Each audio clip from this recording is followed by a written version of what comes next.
Hello दोस्तों, आप सभी का स्वागत है करंट अफेयर के आज के सेशन में। और आज है 25 मार्च। तो चलिए शुरू करते हैं हम लोग 24 और 25 मार्च तक करंट अफेयर एमसीक्यू। जो पहला क्वेश्चन है, भारत और आइसलैंड के बीच चौथी विदेश कार्यालय परामर्श बैठक कहाँ आयोजित की गई।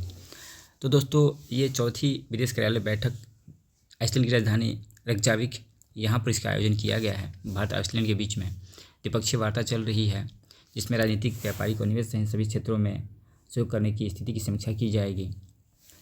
दोस्तों, आइसलैंड एक ज्वालामुखी द्वीप टाइप का है और ये सबसे उत्तरी क्षेत्र में पड़ता है। इसकी राजधानी रेकजाविक जो है, ये सबसे उत्तरी राजधानी के रूप में पड़ती है। और आइसलैंड हमेशा से एक शांतिप्रिय देश रहा है, इसलिए जेंडर इंडेक्स में, ग्लोबल जेंडर इंडेक्स में हमेशा नंबर 1 पे आते रहा है।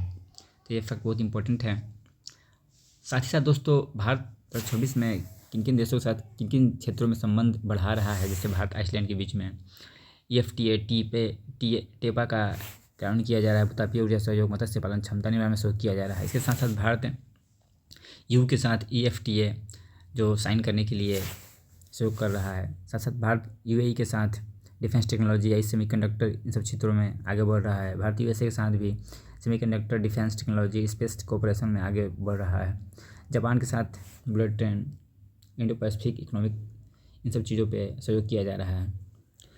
यूनाइटेड किंगडम के साथ भारत जो है फ्री ट्रेड एग्रीमेंट साइन करने के लिए बातचीत कर रहा है। तो ये 2026 में कुछ देशों के साथ भारत का जो आपसी जो समझौता है, उस पर आगे बातचीत की जा रही है।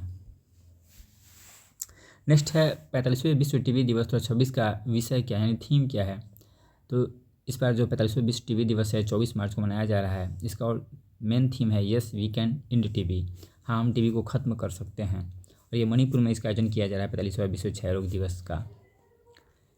टीबी के बेसिक दोस्तों देख लेते हैं। ये क्षय रोग दोस्तों माइक्रोबैक्टीरियम ट्यूबरकुलोसिस यानी बैक्टीरिया के माध्यम से फैलता है, और जिससे मनुष्य का जो फेफड़े, लंग्स हैं, वो ज़्यादा प्रभावित होते हैं। इससे बैक्टीरिया की खोज रॉबर्ट कोच द्वारा 1882 में की गई थी। 1882 में इसकी खोज की, इस जीवाणु की। और 24 मार्च को वर्ल्ड ट्यूबरकुलोसिस डे मनाया जाता है। भारत में टीबी के कुल मामले, जो विश्व के कुल मामले हैं, उसका 25% मामले जो भारत में प्राप्त होते हैं, मिलते हैं। और सरकार का लक्ष्य था 2025 तक टीबी का उन्मूलन करना। टीबी के लिए बचाव के लिए दोस्तों BCG का टीका लगाया जाता है। और सरकार के द्वारा निक्षय पोर्टल, निक्षय पोषण योजना, जिसमें 500 प्रति माह की सहायता दी जाती है। टीबी मुक्त पंचायत अभियान चलाया जा रहा है। इन सब चीज़ों से टीबी को कंटेन करने की कोशिश की जा रही है। अगला है संविधान अनुसूचित जाति आदेश 1950 के अनुसार SC दर्जा किन धर्मों तक सीमित है। तो ये हिंदू, सिख और बौद्ध धर्म तक ही सीमित है।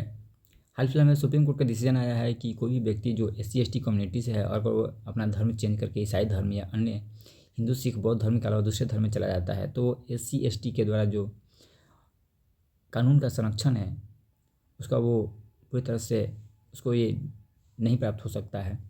तो ये सुप्रीम कोर्ट के द्वारा ये डिसीजन आया है।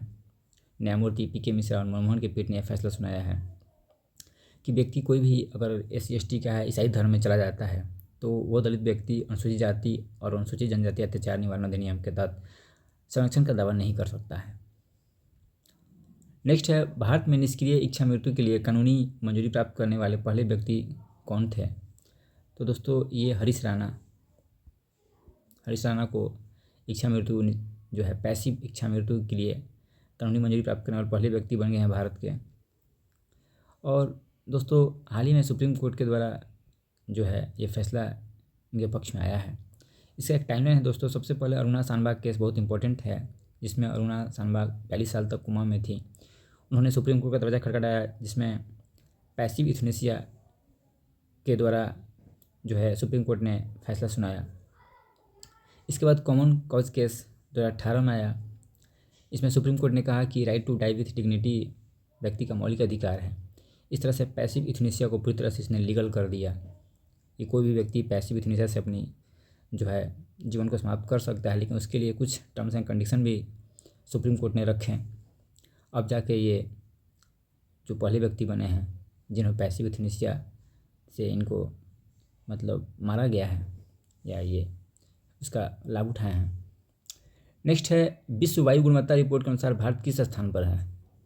तो भारत विश्व वायु गुणवत्ता रिपोर्ट के अनुसार 6ठे स्थान पर है और विश्व का सबसे अधिक प्रदूषित देश के रैंक में पाकिस्तान पहले स्थान पे, बांग्लादेश दूसरे स्थान पे है और तजाकिस्तान तीसरे स्थान पे है। पाकिस्तान सबसे फर्स्ट स्थान पे है, विश्व का सबसे प्रदूषित देश बन गया है।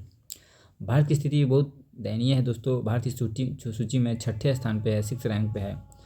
और भारत का जो लूनी शहर है, उत्तर प्रदेश का लूनी शहर, वो विश्व का सबसे प्रदूषित शहर बन चुका है। और विश्व के 10 प्रदूषित शहरों में से 5 शहर अकेले भारत के हैं, जिसमें लोनी फर्स्ट पे है। बनिहाल, दिल्ली, गाजियाबाद, उल्ला, ये सब शहर प्रदूषित शहरों की सूची में टॉप 10 में हैं। नेक्स्ट दोस्तों, टेराफैब परियोजना किससे संबंधित है? तो ये टेस्ला के जो चीफ हैं एलन मस्क, उनकी परियोजना है और ये एआई चिप उत्पादन से संबंधित है। एआई चिप उत्पादन करने के लिए उन्होंने परियोजना टेराफैब नामक महत्वाकांक्षी सेमीकंडक्टर पहल की घोषणा की है। नेक्स्ट है बुरा चापुरी वन्य जीव अभयारण्य किस नदी के तट पर स्थित है? तो ये है ब्रह्मपुत्रा नदी, जो असम से होकर बहती है। और बुरा चापुरी वन्य जीव अभयारण्य असम स्टेट में पड़ता है, इस नदी के किनारे स्थित है। असम में कुछ दोस्तों जो नेशनल पार्क हैं या सेंचुरी हैं, काजीरंगा फेमस एक्सिंग गैंडे के लिए, Laokhowa wild life sanctuary, Orang national park और मानस वाइल्ड लाइफ सेंचुरी वन्यजीव अभयारण्य, ये कुछ यहाँ के नेशनल पार्क और सेंचुरी हैं। तो 26 में दोस्तों कुछ नेशनल पार्क जो है महत्वपूर्ण है, न्यूज़ में रहे थे। कुनो नेशनल पार्क, यहाँ पर चीता पुनर्वास परियोजना शुरू की गई है। कुनो नेशनल पार्क जो है मध्य प्रदेश में है। खागचेंजोंगा नेशनल पार्क सिक्किम में, इस नेशनल पार्क को आईयूसीएन ने गुड रेटिंग दी है। भारत का एकमात्र साइट है या नेशनल पार्क है जिसे पॉजिटिव स्टेटस मिला है। Valley of flowers national park Uttarakhand में है। Great Himalayan national park Himachal Pradesh में औषधीय पौधों के कारण चर्चा में रहा था। प्रियार नेशनल पार्क, ये भी मेडिकल और एरोमेटिक प्लांट्स कंजर्वेशन के कारण खबरों में रहा था। सिंगलीला नेशनल पार्क पश्चिम बंगाल में है। Jim Corbett national park Uttarakhand, Jim Corbett Bharat का पहला राष्ट्रीय पार्क है Jim Corbett. Kaziranga national park, ये असम। रणथंबोर नेशनल पार्क राजस्थान में है, टाइगर रिजर्व यहाँ पे होता है। गिर नेशनल पार्क गुजरात एशियाई शेर के लिए काफ़ी मशहूर है। और सबसे इम्पोर्टेंट फैक्ट दोस्तों, भारत में अब तक कुल 107 नेशनल पार्क हैं। भारत 107 नेशनल पार्क, और शिमलीपाल जो उड़ीसा में पड़ता है उसको राष्ट्रीय उद्यान का दर्जा दिया गया है, यानी नेशनल पार्क का दर्जा दिया गया है शिमलीपाल को। नेक्स्ट, राष्ट्रीय DMF शिखर सम्मेलन 2026 का आयोजन किस मंत्रालय द्वारा किया जा रहा है? तो दोस्तों ये खान मंत्रालय द्वारा किया जा रहा है। National district mineral foundation summit 2026 का आयोजन किया जा रहा है खान मंत्रालय के द्वारा। ये नई दिल्ली में किया जा रहा है। नई दिल्ली में 23 से 24 मार्च को ये शिखर सम्मेलन समाप्त हो गया। नेक्स्ट है प्रोसोपिस जूलीफ्लोरा किस प्रकार की प्रजाति है? तो ये विदेशी आक्रामक पौधे की प्रजाति है, प्रोसोपिस जूलीफ्लोरा। और तमिलनाडु में मद्रास हाई कोर्ट के द्वारा, चेन्नई हाई कोर्ट के द्वारा इस पर प्रतिबंध, इसको उखाड़ फेंकने के लिए निर्देश जारी किए गए हैं, क्योंकि ये विदेशी आक्रामक प्रजाति के पौधे होते हैं जो देसी पौधों को बढ़ने से रोकते हैं और जो स्थानीय बायोडाइवर्सिटी उसको प्रभावित करते हैं। भारत के जो प्रमुख विदेशी या आक्रामक इन्वेजिव प्लांट्स जो हैं उनकी एक लिस्ट है, ये एग्जाम में पूछे जाते हैं। पहला है लेंटेना कैमेरा। लेंटेना कैमेरा दोस्तों, इसका मूल स्थान जो है दक्षिण अमेरिका मूल स्थान है, वहाँ से ये पौधा भारत में आया है और भारत के जंगलों के लिए सबसे बड़ा खतरा माना जाता है, क्योंकि ये स्थानीय चारे शाकाहारी जानवर के भोजन की कमी उत्पन्न करता है। दूसरा है प्रोसिफरस जूलीफ्लोरा, तमिलनाडु में ज़्यादा ये पौधे दिखाई देते हैं। इसे विलायती कीकर भी कहा जाता है। ये क्या करता है कि मिट्टी के जलस्तर को कम करता है, ज़्यादा ये जल सोखता है और पौधे को, जो छोटे छोटे पौधे होते हैं उनको उगने नहीं देता है। तो ये भी दक्षिण अमेरिका से ही आया है। जलकुंभी, जिसे हम लोग जलकोबी कहते हैं, ये भी दोस्तों इसे बंगाल का आतंक या टेरर कहा जाता है। इसके कारण से जो वाटर पॉन्ड्स हैं, जो झील या छोटे छोटे तालाब होते हैं, उनमें ऑक्सीजन की कमी हो जाती है और मछलियाँ मरने लगती हैं। इसका स्थान भी दोस्तों मुख्य रूप से मध्य दक्षिण अमेरिका है।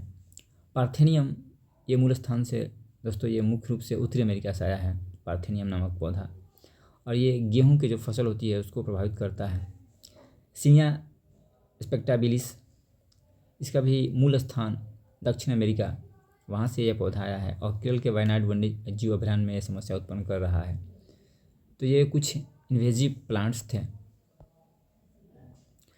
नेक्स्ट है फरवरी 2026 के लिए आईसीसी महिला प्लेयर ऑफ द मंथ का पुरस्कार किसने जीता है? तो ये अरुंधति रेड्डी हैं जो फरवरी में प्लेयर ऑफ द मंथ के अवार्ड जीती हैं। तो दोस्तों आज के करंट अफेयर्स में इतना ही था। Thank you.